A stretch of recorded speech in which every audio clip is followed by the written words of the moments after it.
अच्छा देखिए, बड़ी खबर आई है इस बीच। क्रिकेट मैच से जुड़ी हुई भारत कानपुर टेस्ट मैच में जीत चुका है। शानदार जीत दर्ज की है। 7 विकेट से बांग्लादेश को भारत ने हरा दिया है। बड़ी खबर, कानपुर टेस्ट मैच में भारत की शानदार जीत हुई है। 2 टेस्ट मैचों की सीरीज भारत ने 2-0 से जीती है। दूसरी पारी में यशस्वी ने शानदार प्रदर्शन किया है। तो आपको बता दें कि एक ऐतिहासिक जीत इस मैच को कहा जा सकता है, इस मुकाबले को कहा जा सकता है, क्योंकि कानपुर के ग्रीन पार्क मैदान में जो मुकाबला खेला जा रहा था उसमें खराब रोशनी के कारण करीब 2.5 दिन बेकार गए थे। खेल नहीं हो सका था। पहले दिन का ही खेल हुआ था 2 सेशन का। उसके बाद जब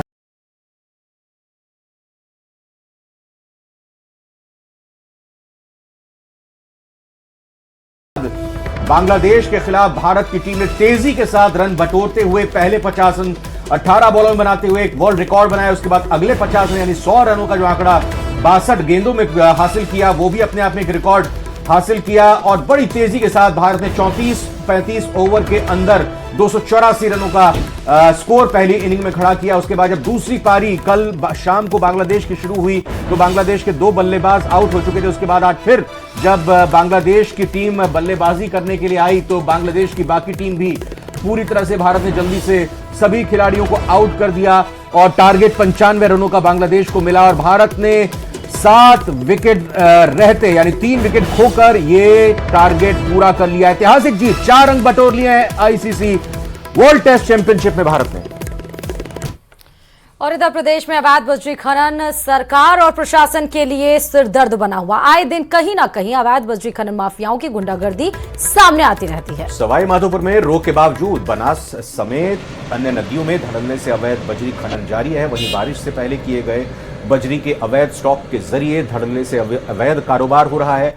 और दूसरी तरफ सवाई माधोपुर के भले ही बनास में कोई भी सरकारी लीज नहीं है, लेकिन टोंक जिले में जिस माफिया के पास लीज है वो सवाई माधोपुर जिले की सीमा में भी खनन कर रहे हैं।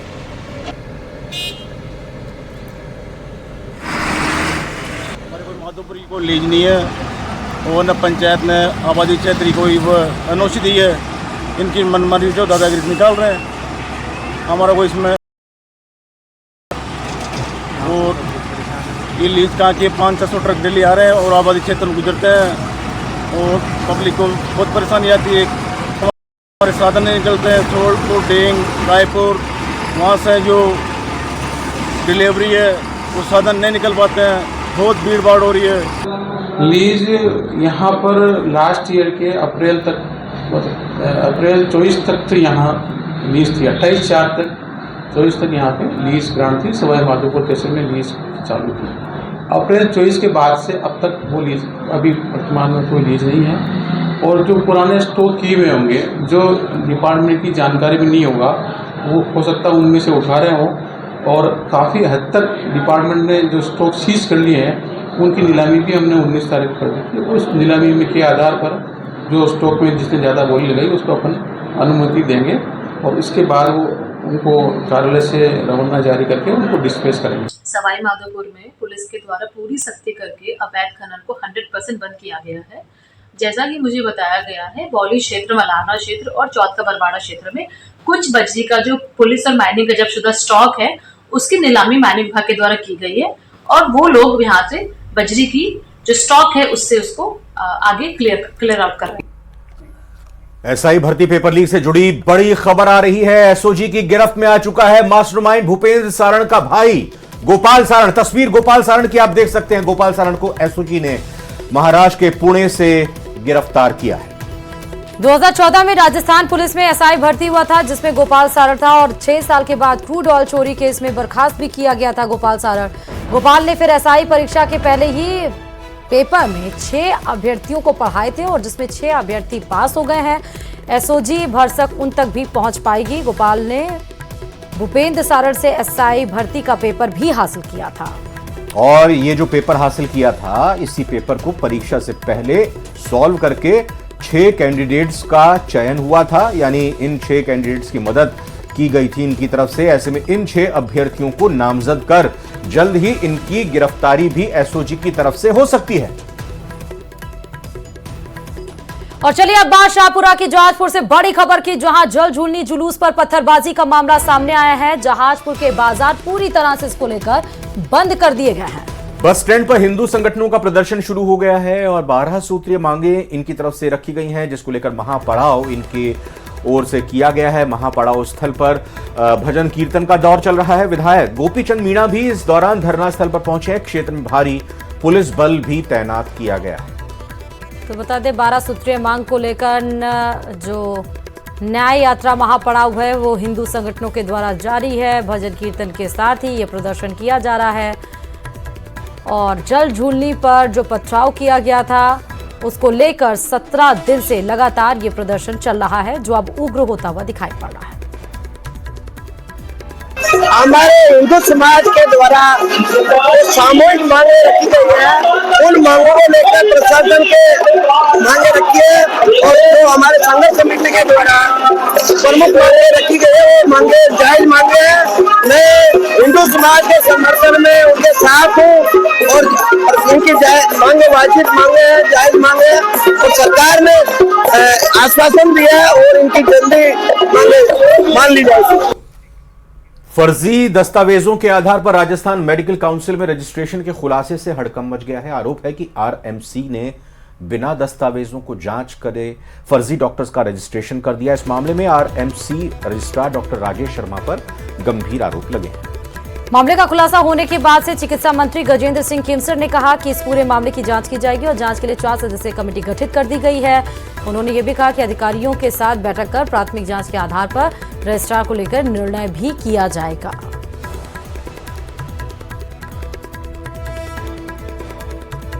अभी एक जांच कमेटी 4 लोगों की बैठा दी है और अभी मैं सेक्रेटेरिएट जा रहा हूं और फर्स्ट हैंड रिपोर्ट लेके इस पे कड़ी से कड़ी तुरंत कार्रवाई करी जाएगी और पूरी जांच रिपोर्ट आने के बाद ही बताएंगे कि क्या अनियमितता हुई है। जिस प्रकार का खुलासा हुआ है उसमें किस प्रकार की जानकारी मिली, क्योंकि 100 डॉक्टर्स के फर्जी रजिस्ट्रेशन की बात कही जा रही है। वो तो एक्चुअली जांच कमेटी बैठ के वही इसका जो डिटेल्ड इन्वेस्टिगेशन करेगी, तभी हमें को जो सही रिपोर्ट है, सही तथ्य है, वो हमें तभी मालूम पड़ेंगे। प्रारंभिक तौर पर रजिस्ट्रार को कोई एपीओ किया जा रहा है, निलंबित किया जा रहा है, उसका बैठ के अभी निर्णय करने हम, इसीलिए मैंने मीटिंग बुलाई है सेक्रेटेरिएट में, उसका बैठ के अभी हम तुरंत निर्णय करेंगे।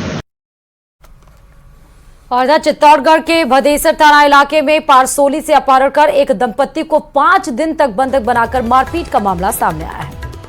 कहा जा रहा है कि घायल दंपति को बेंगू थाने के बाहर छोड़कर चले गए थे वो, और तब मामले का खुलासा हुआ। गंभीर घायल पति का जिला अस्पताल में इलाज चल रहा है। पीड़ित ने 1 साल पहले ही पूर्व नाता विवाह किया था। तब से महिला का पूर्व पति रंजिश रखने लगा और झगड़े की रकम मांगने लगा। 23 सितंबर को पीड़ित के भाई के साथ भी मारपीट की गई थी। वहीं 25 सितंबर को घर में सो रहे दंपति का अपहरण कर लिया गया। हमलावरों ने दोनों को एक खेत में बंधक बनाकर रखा। इस दौरान पीड़ित पति को पेड़ से बांधकर मारपीट की गई।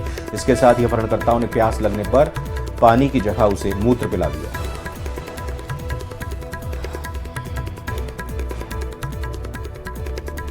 मेरे को और मेरी पत्नी को 10-11 जना है और उसके बाद ये कन्नौज के पास भीलगट्टी गांव है। भीलगट्टी से 2-3 किलोमीटर आगे जंगल में ले जाकर खेत के अंदर नीम के पास 4 दिन तक रेगुलर मारा, रेगुलर पीटते थे। पानी मांगा तो 4-5 रेगुलर पेशाब ही पिलाया। राज्य स्तरीय राइजिंग राजस्थान इन्वेस्ट समिट का आयोजन 9 से 11 दिसंबर को जयपुर में आयोजित किया जाएगा। इससे पहले प्रत्येक जिले में जिला स्तरीय राइजिंग समिट का आयोजन किया जाना प्रस्तावित है। झुंझुनू में 18 अक्टूबर को जिला स्तरीय समिट बगड़ में आयोजित होगा। बगड़ में समिट को लेकर जिला उद्योग केंद्र तैयारी में जुटा हुआ है। झुंझुनू दौरे पर आए प्रभारी मंत्री अविनाश गहलोत को जिला उद्योग केंद्र के महाप्रबंधक अभिषेक चौबेदार ने समिट की जानकारी दी है और समिट को लेकर 54 औद्योगिक इकाइयों को चिन्हित भी किया गया है। इन इकाइयों से 654 करोड़ रुपए का निवेश होगा। अविनाश गहलोत ने कहा कि समिट को लेकर उद्योगपतियों को राजस्थान आने के लिए आमंत्रित किया जा रहा है।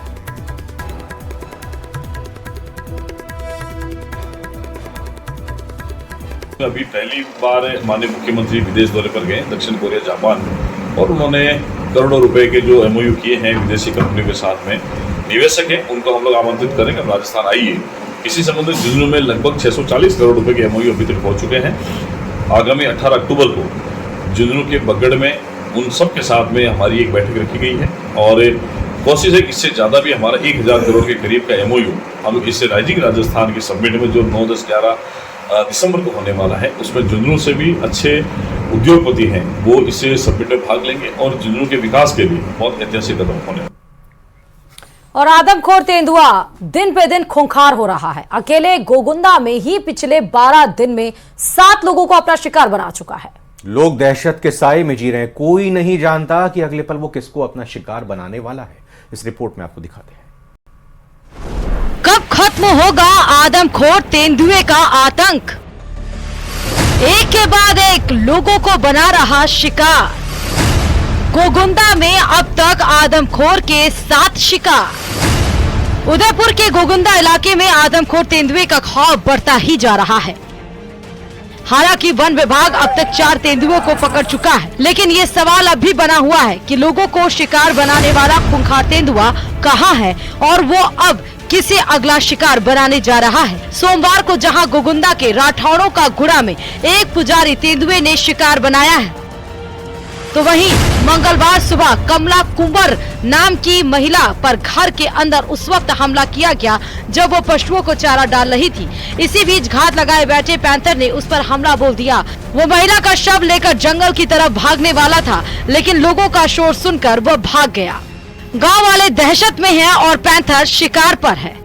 इस बीच उसने एक बार फिर राठौड़ों के गुड़ा में एक बाइक सवार पर हमला किया। युवक के चिल्लाने पर आसपास के लोगों के अलावा वन विभाग और पुलिस के आला अधिकारी मौके पर पहुंचे। 2 शूटर के साथ पूरे इलाके को खंगाला गया, लेकिन पैंथर का पता नहीं चला। वन विभाग पूरी शिद्दत के साथ आदमखोर तेंदुए की तलाश में जुटा है। 4 तेंदुए को पकड़ा भी जा चुका है, जिनमें से 3 तेंदुए को नरभक्षी बताया जा रहा है। ऐसे में अब सवाल ये कि जब 3 नरभक्षी पकड़े जा चुके हैं तो फिर शिकार कौन सा पैंथर कर रहा है। हालांकि इस बीच गोगुंदा इलाके में लेपर्ड का मूवमेंट देखा जा रहा है। वड़ी गांव के नजदीक तेंदुआ नजर आया, जिसका वीडियो कुछ गांव वालों ने अपने फोन से बनाया। सोशल मीडिया पर लेपर्ड का ये वीडियो जमकर वायरल हो रहा है और लोग दहशत में हैं। गोगुंदा के आसपास कई लेपर्ड के मूवमेंट सामने आ रहे हैं। ऐसे में ये पता लगाना किसी चुनौती से कम नहीं है कि कौन सा पैंथर लोगों को अपना शिकार बना रहा है। इस बीच पैंथर के हमले से गुस्साए गांव वालों ने गोगुंदा पिंडवाड़ा नेशनल हाईवे 27 पर प्रदर्शन का जाम लगा दिया। लोग एक तरफ पैंथर को जल्द पकड़ने तो दूसरी तरफ पीड़ित परिवार को मुआवजा और नौकरी की मांग कर रहे। तेंदुए के हौसले अब बढ़ते जा रहे हैं। जंगल तो जंगल, अब वो घर में घुसकर भी अपना शिकार बना रहा है। गोगुंदा के खेड़ा गांव में कमला कुंवर नाम की महिला पर हमला इस बात का जीता जागता सबूत है। गोगुंदा में अब तक 7 लोगों का शिकार तेंदुआ कर चुका है। गोगुंदा में इस तेंदुए के 7 शिकार। सबसे पहले 19 सितंबर को उंडी थल गांव में एक बच्ची को शिकार बनाया। इसके बाद 19 सितंबर को ही भेवड़िया गांव में खुमा नाम के एक शख्स पर हमला हुआ। 20 सितंबर को उमरिया गांव की हमेरी बाई नाम की महिला का शिकार हुआ। 25 सितंबर को कुंडाऊ गांव की 5 साल बच्ची सूरज को तेंदुए ने मार डाला। 28 सितंबर को गुर्जर का खेड़ा गांव की गटूबाई को तेंदुए ने शिकार बनाया। 30 सितंबर को राठौड़ों का गुड़ा गांव के पुजारी विष्णुगिरी का शिकार किया। 1 अक्टूबर को कमला कंवर नाम की महिला का केलवा का खेड़ा गांव में शिकार किया। हालांकि तेंदुए ने झाड़ौल इलाके में भी 8 सितंबर को एक महिला रामली बाई का शिकार किया था। ऐसे में वन विभाग के लिए आदमखोर तेंदुए की पहचान करना, उसे पकड़ना या ढेर करना किसी चुनौती से कम नहीं है। लेकिन इस बीच लोगों के जहन में एक सवाल जरूर उठ रहा है कि आखिर कितने आदमखोर तेंदुए जंगल में घूम रहे हैं। उदयपुर से न्यूज़ 18 राजस्थान के लिए कपिल श्रीमाली की रिपोर्ट। विधानसभा अध्यक्ष वासुदेव देवनानी ने वन रक्षक भर्ती में सफल हुए अभ्यर्थियों के ट्रेनिंग कार्यक्रम की शुरुआत की है। अजमेर की 150 वन रक्षकों को सिलोरा पुलिस ट्रेनिंग सेंटर पर प्रशिक्षित किया जाएगा और इससे पहले अजमेर के माध्यमिक शिक्षा बोर्ड सभागार में ट्रेनिंग का शुभारंभ किया गया है। और इस मौके पर विधानसभा अध्यक्ष वासुदेव देवनानी ने सभी को शुभकामनाएं देते हुए संरक्षण और संवर्धन के लिए काम करने की अपील की है।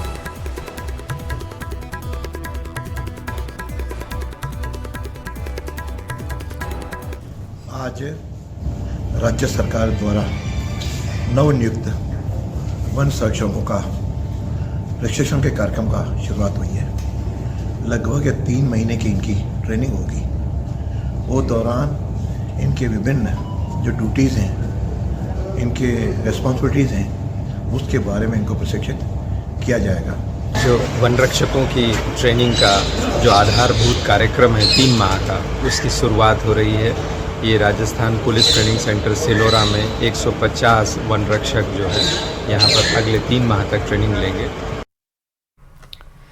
और इधर मकान की छत पर सांड चढ़ने की बड़ी खबर ये करौली से आ रही है। सूचना पर करौली सिविल डिफेंस की टीम भी पहुंच गई है और टीम ने बड़ी मशक्कत के बाद इस सांड को छत से नीचे उतारा है।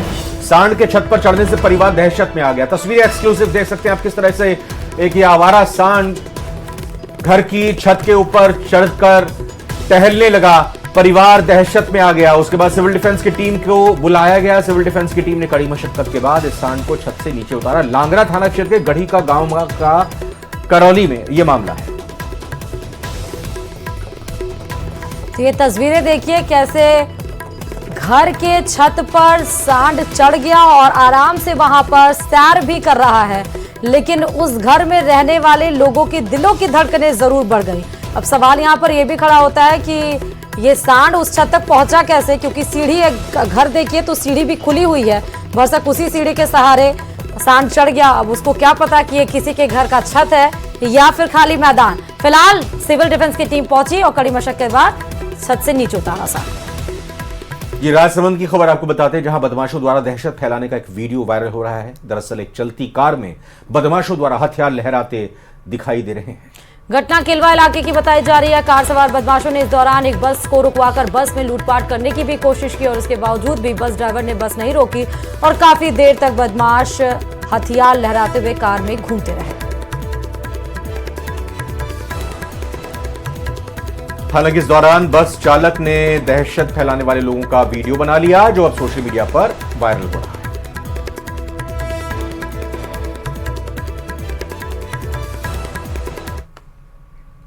और इधर टाइगर रिजर्व फॉरेस्ट सरिस्का आज से ओपन हो गया है। पहले दिन मंगलवार को सुबह 6 बजे से टूरिस्ट सफारी पर निकल गए हैं। सैकड़ों की संख्या में पहुंचे सैलानियों का सरिस्का प्रशासन की तरफ से तिलक लगाकर और फूल माला पहनाकर स्वागत किया गया। हर रोज 2 पारियों में सफारी का लुत्फ उठा सकेंगे ये लोग। अभी कुल 5 जोन्स हैं जिन पर सफारी के रूट्स हैं। आगे टाइगर कंजर्वेशन प्लान में नए रूट अप्रूवल के बाद बढ़ाए जा सकते हैं। इस बार अच्छी बारिश होने से सरिस्का के जंगल में खूबसूरती भी बढ़ गई है। जंगल घना है, घास भी बड़ी है, जिसके कारण टाइगर की साइटिंग लुका छिपी की तरह होगी। हालांकि वाटर हॉल के आसपास अच्छे से देख सकेंगे। वैसे इस बार पानी की भी अधिकता है। सरिस्का में हर साल लाखों की संख्या में देसी विदेशी पर्यटक आते हैं।